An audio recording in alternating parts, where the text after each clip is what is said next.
पद उनको लेकर के अपने आश्रम गए, सिद्ध दिव्य स्थान पर बिठाए, पांव पखारे, पूजन किए और कहे मुनिवर मैंने अकारण आपको नहीं रोका है, मेरे मन में एक संशय है।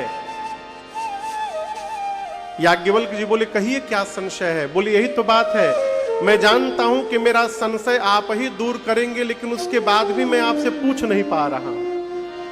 क्यों नहीं पूछ रहा हूं? भरद्वाज जी कहते हैं मैं जिस सदगुरु का शिष्य हूं उनका नाम है श्री वाल्मीकि ऋषि। भरद्वाज जी के गुरु जी का क्या नाम था? वही वाल्मीकि जी जिन्होंने वाल्मीकि रामायण की रचना की।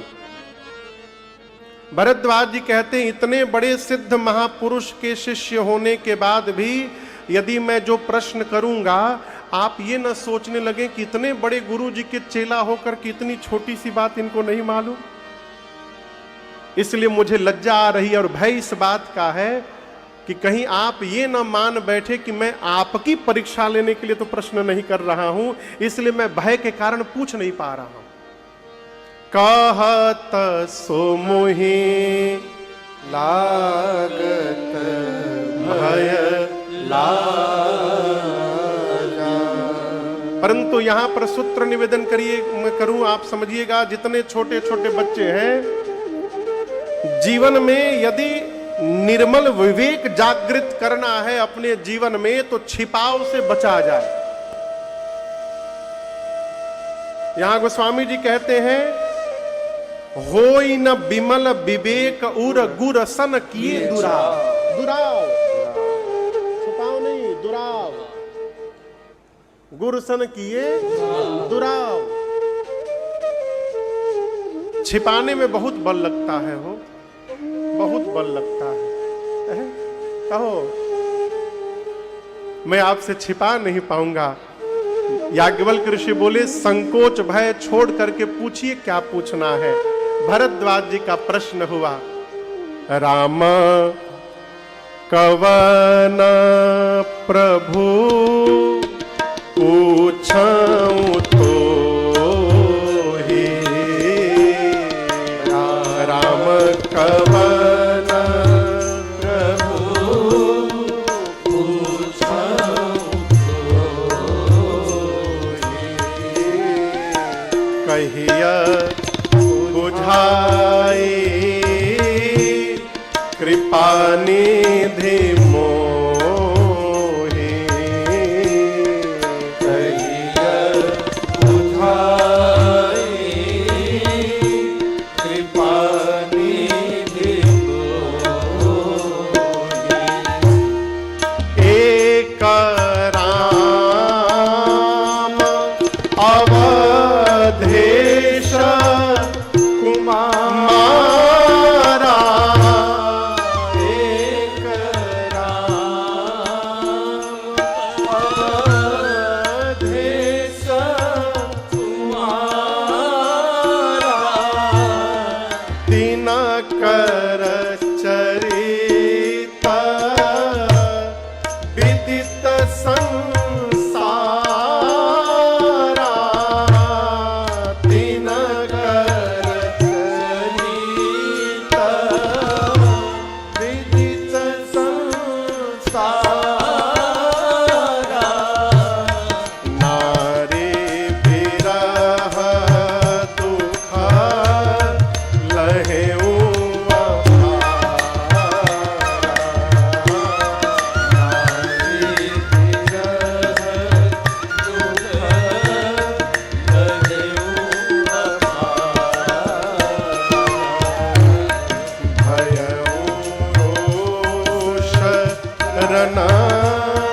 रावण मारा। भयऊ रोष रन रावण मारा। भयऊ रोष रन रावण मारा। भरद्वाज जी ने प्रश्न किया क्या? एकदम सीधा प्रश्न, राम कवन। क्या प्रश्न किया? बोलिए, राम जी कौन है? आप में से कौन है जिसको ये नहीं मालूम कि राम जी कौन है? हाथ उठाइए। कोई नहीं उठा रहा है, यानी सबको मालूम है। एक ठेमाई बस उठाई है, मालूम नहीं कि तारा राम जी के वहीं। आप सबको मालूम है, इतने बड़े महात्मा हैं, इनको फिर क्यों नहीं मालूम? आगे कहते हैं, एक राम जी को मैं भी जानता हूं। कौन राम जी? अयोध्या वाले महाराज श्री दशरथ जी के पुत्र राम। उनकी पत्नी का हरण हुआ, उनको क्रोध आया, युद्ध में जाकर रावण का अंत कर दिए। याज्ञवल्क्य मुनि पूछे, जब जान रहे हैं तो पूछ क्या रहे हैं?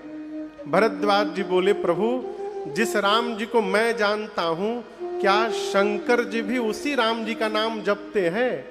कि शंकर जी दिन रात राम राम जपते हैं, वो कोई और राम जी हैं, और मैं जिनको जानता हूं ये कोई और राम है। आप लोग बताइए, दोनों एक ही राम है कि दोनों अलग अलग राम है? एक ही है ना? कई लोग इसमें भी भटक रहे हैं, कई लोग। हम एक बार गए एक जगह कथा गाने, पूर्वोत्तर भारत में, आसाम में।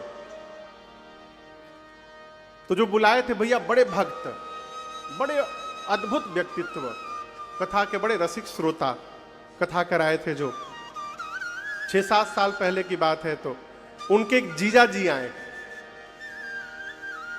दुई को जो संबंध है ना, जीजा जी और फूफा जी, अद्भुत है भगवान हो। जीजा जी आए तो उनकी अवस्था 50-55 साल की जीजा जी की। बोले, महाराज ये हमारे जीजा जी हैं। बोले, बहुत बढ़िया, स्वागतम। उनको मिठाई, चाय पानी, मीठा उठा कुछ बोले, भाई मीठा करे, ये जीजा जी हैं। बोले, महाराज कौन से राम की आप कथा गाते हैं? हमने कहा 10-12 ठे राम जी हैं का। वो शुरू हो गए, एक राम दशरथ का बेटा, एक राम घट घट में बासी, एक राम का जगत पसारा, एक राम वो, एक राम ये। 10-12 ठे राम जी गिना गए हमको। इनमें से कौन से राम जी की आप कथा गाते हैं? मैं मुस्कुराता रहा। बोलिए बोलिए। हमने मिठाई खा लीजिए आप। मिठाई खा लिए। बोले, और मंगाए मिठाई? बोले, नहीं, हो गया। चाय नमकीन कुछ? बोले, कुछ नहीं चाहिए। फिर हम बोले, गेट खुला है अभी, कमरे का गेट खुला हुआ है, जल्दी भाग लीजिए। बोले, क्यों? हम प्रश्न के उत्तर दीजिए, कौन से राम की कथा गाते हैं? हम बोले, 10 राम आप ही लेके टहलिए, राजन के लिए एक ही राम पर्याप्त है जिनकी हम कथा गाते हैं। दूसरे राम की आवश्यकता ही नहीं है हमको। आप गलत समझ गए हैं। सूर्य भगवान पूरब दिशा में नहीं निकलते हैं, आप ये समझ गए हैं। सूर्य कभी पूरब में नहीं निकलते, सूर्य जिधर निकलते हैं उसको पूरब कहा जाता है। एक राम घट घट में बासी, एक राम दशरथ का बेटा, एक राम का जगत पसारा, ये 3 राम नहीं है। कबीर दास जी कहना चाहते हैं, वही एक राम है जो दशरथ का बेटा है, वही एक राम का जगत पसारा है, वही एक राम है जो घट घट में बासी है। वो एक राम की बात कर रहे हैं, हम लोग अलग अलग राम मान करके बैठ गए हैं। लेकिन यहां भी वही प्रश्न पूछ रहे हैं भरद्वाज जी। यहां भी भरद्वाज जी वही प्रश्न पूछ रहे हैं। इसका क्या मतलब? प्रश्न पूछने वाले के भाव से पता चलता है कि वो किस लिए प्रश्न कर रहा है। विद्वानों की सभा में मूर्ख भी पूजनीय होता है। कब तक पता है? विद्वानों की सभा में मूर्ख भी वंदनीय पूजनीय होता है। कब तक? जब तक मुंह बंद है वो कर। जैसे मुख खोला सब पता चल जाता है। उसी प्रकार ये जो जिह्वा है ना, ये मुख खोलते पता चलता है कि भीतर भगत बैठा है कि भीतर दुष्ट बैठा है। ये जिह्वा सब बताती है। कल्पना करिए, एक दुकान है, दुकान, शटर जिसमें लगा रहता है, शटर बंद है दुकान का, बहुत सुंदर बाहर से सजाया गया है। प्रदीप भैया, दुकान बहुत सुंदर सजा है, बंद है उसका गेट, उसके बाहर कोई साइन बोर्ड नहीं लगा है, आपको कैसे पता चलेगा भीतर क्या मिल रहा है? पता चलेगा भीतर लकड़ी बिकात है, हीरा बिकात है, तरकारी बिकात है, कपड़ा बिकात है, कैसे पता चलेगा? पूछ रहा हूं, बताइए कब पता चलेगा? जब उसका शटर ऊपर किया जाएगा। उसी प्रकार ये दुकान कितनो सुंदर हो जाए, ये जो दुकान है कितनो सुंदर हो जाए, जब तक इसका शटर बंद है पता नहीं चलेगा भीतर क्या बैठा है। जिस दिन शटर खुला हो ये पता चलता है कि भगत जी बोल रहे हैं कि असाधु बोल रहा है, ये जिह्वा पूरा परिचय देती है। कथा में भी कई लोग ऐसे प्रश्न कर देते हैं कि कथा बंद हो जाती है, और कई लोग दुकान में भी बैठकर ऐसा प्रश्न कर देते हैं कि वहां भी 10 मिनट का सत्संग प्रारंभ हो जाता है। ये जिह्वा का परिणाम है। भरद्वाज जी के प्रश्न को सुनकर याज्ञवल्क्य मुनि गदगद हो गए। बाबा कहते हैं, जाग बले का बोले मुस्काए, जाग बले का बोले मुस्काए, तुम्हें विदेता रघुपति प्रभुताए, तुम्हें विदेता रघुपति प्रभुताए, चाहु सुने राम गुण गूढ़ा, चाहु सुने राम गुण गूढ़ा, किन्हें प्रश्न मनहु अति मूढ़ा,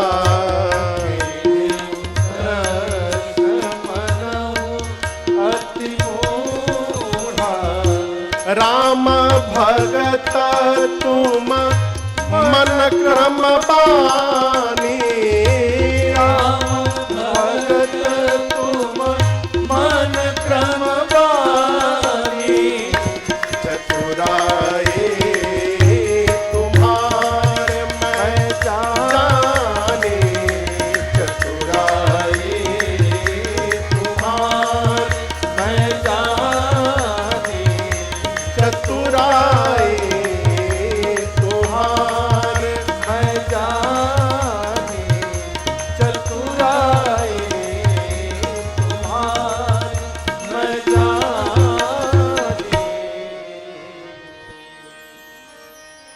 याज्ञवल्क्य मुनि मुस्कुराने लगे, बोले, मैं जान गया कि आप राम जी के भगत हैं। राम भगत तुम मन क्रम बाणी, आप मनसा कर्मणा वचना राम जी के भगत हैं। आप राम जी की गूढ़ कथा सुनना चाहते हैं, इसलिए मूढ़ बन करके प्रश्न कर रहे हैं, हैं? हमारे एक चाचा हैं, अब तो नहीं रहे, कहते थे, बाबू अपने से बुद्धिमान के सोझा, सोझा समझते हैं ना? हाँ, आगे, हाँ। अपने से विद्वान के आगे जीवन में हमेशा मूर्ख बन करके बैठना चाहिए। क्यों? विद्वान के आगे विद्वान यदि बनकर बैठोगे तो कुछ प्राप्त नहीं कर पाओगे, और यदि ये मान लोगो कि हमको कुछ नहीं आता है तो जहां भी जाओगे वहां से ले करके आओगे। खाली होकर के जाओगे तो भर करके आओगे, भर करके जाओगे तो जो होगा वो भी गिरा करके वापस आओगे। एक बाबूजी हमको बहुत पहले 10-12 साल पहले मिले कथा में। कथा के बाद डायरी पेन लेकर कमरे में आए, बोले, महाराज जी 3 घंटे की कथा में आप 10 गलत शब्द बोले हैं। आज पूरा लिस्ट बनाए थे वो बोले तो मैं हंस दिया। बोले, हंसे क्यों? हमने, बाबूजी अमृत बही रहा था वहां पर, आप अमृत छोड़ के गलती ढूंढने में 3 घंटा बर्बाद कर दिए, हम आपको क्या बोले?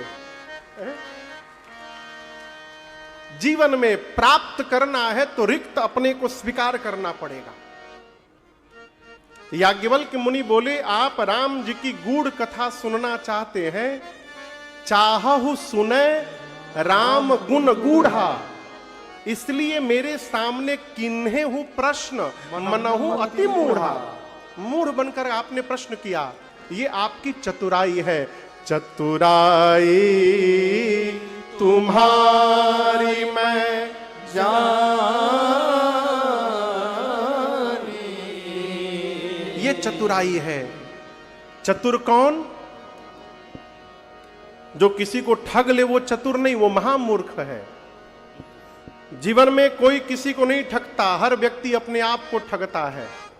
आप किसी को ठगेंगे तो वो आपके हमेशा आपसे दूर हो जाएगा। नुकसान आपका हुआ ना, आपके जीवन से एक व्यक्तित्व कम हो गया, आपने अपने आप को ठगा। चतुर वो नहीं। चतुर कौन? जो जीवन की व्यस्तता में होने के बाद भी, नौकरी करने के बाद भी, व्यापार करने के बाद भी, खेती करने के बाद भी सत्संग का जीवन में समय निकाल लेता है, वो इस जगत में चतुर व्यक्ति है। अच्छा आप बताओ, आदरणीय त्रिपाठी जी को, कुमुद जी को क्या पड़ी थी राम कथा करवाने की? क्या आवश्यकता थी? इनको कथा सुननी है, मोबाइल में कथा सुन लेते हैं, अगल बगल हम कहीं ना कहीं साल में 1-2 बार आ ही जाते, वहां जाके सुन लेते। इनको क्यों आवश्यकता थी? यही चतुर व्यक्तित्व है। अपने तो सुनता ही है, अपने क्षेत्र को भी ये भगवान सामर्थ्य दिए हैं, अवसर कराता है, ये चतुराई है। गोस्वामी जी कहते हैं, चतुर शिरोमणि ते जगमाही, जे मणि लाज सुजतन कराही। राम नाम मणि के लिए जो यत्न करता है, वो इस जगत में चतुरों का शिरोमणि है, चतुर शिरोमणि है। याज्ञवल्क्य जी बोले, भरद्वाज जी मैं आपको कथा अवश्य सुनाऊंगा, लेकिन उसके पहले बीच में एक दूसरी कथा सुना रहा हूं। और कथा को लेकर याज्ञवल्क्य मुनि कैलाश पर्वत पहुंचे। कहते हैं, एक बार त्रेता जुग माही, एक बार त्रेता जुग माही, शंभु गए कुंभज ऋषि पाही, शंभु गए कुंभज ऋषि पाही, संग सती जग, संग सती जग जननी भवानी, पूजे ऋषि अखिलेश्वर जानी, पूजे ऋषि अखिलेश्वर जानी, पूजे ऋषि अखिलेश्वर जानी। एक बार त्रेता युग में, किस युग में? त्रेता युग। अभी कौन युग चल रहा है? कलयुग। कलयुग के पहले द्वापर। कौन सा युग? द्वापर के पहले त्रेता युग। एक बार त्रेता युग में भगवान शंकर अपनी अर्धांगिनी सती मैया के साथ, पार्वती मैया के साथ नहीं, किसके साथ? सती मैया। पार्वती मैया ही पिछले जन्म में सती मैया थी। मां सती को साथ में लेकर भगवान शंकर कथा सुनने के लिए कैलाश पर्वत से नीचे उतरे और दंडकारण्य में अगस्त्य मुनि के आश्रम में गए। देखिए, शंकर भगवान को भी प्राप्त करना हो तो नीचे उतरना पड़ा। बिना नीचे उतरे जीवन में कुछ मिलने वाला नहीं है। और एक बात और याद रखिएगा, नीचे उतरना कहां से है? तो अभिमान के पहाड़ से नीचे उतरना है। एक एक पद की अंतरा है एक भजन का।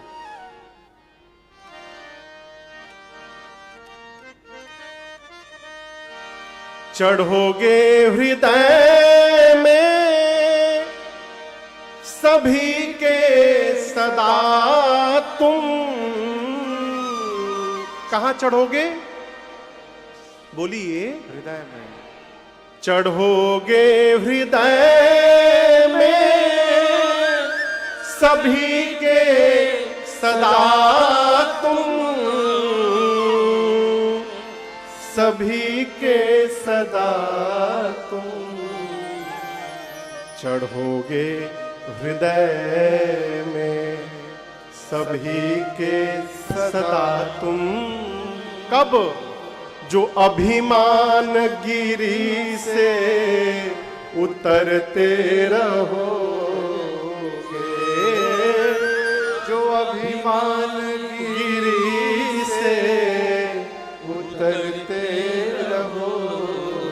बाबा मैया के साथ कैलाश से नीचे उतरकर दंडकारण्य में अगस्त मुनि के आश्रम में गए। अचानक पहुंच गए बाबा।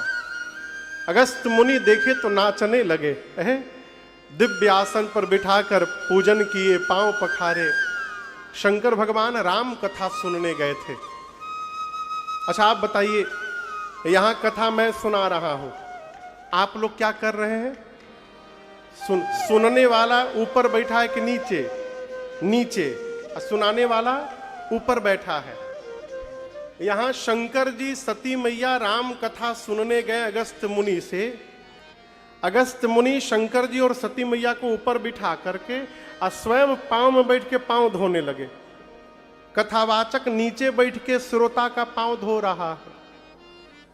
ये दृश्य देखते सती मैया मन में सोचने लगी, बाबा कहां लेके चले आए, ये कौन सी कथा सुनाएंगे, इनका ज्ञान हमारे ज्ञान से कम है, छोटे हैं अभी ये। कथा के पहले ही ऐसा पूर्वाग्रह मन में बरसा कि 9 दिनों तक राम कथा हुई तो, लेकिन सती मैया केवल बैठी रही, सुनी नहीं कुछ। सुना किसने? सुनी महेश परम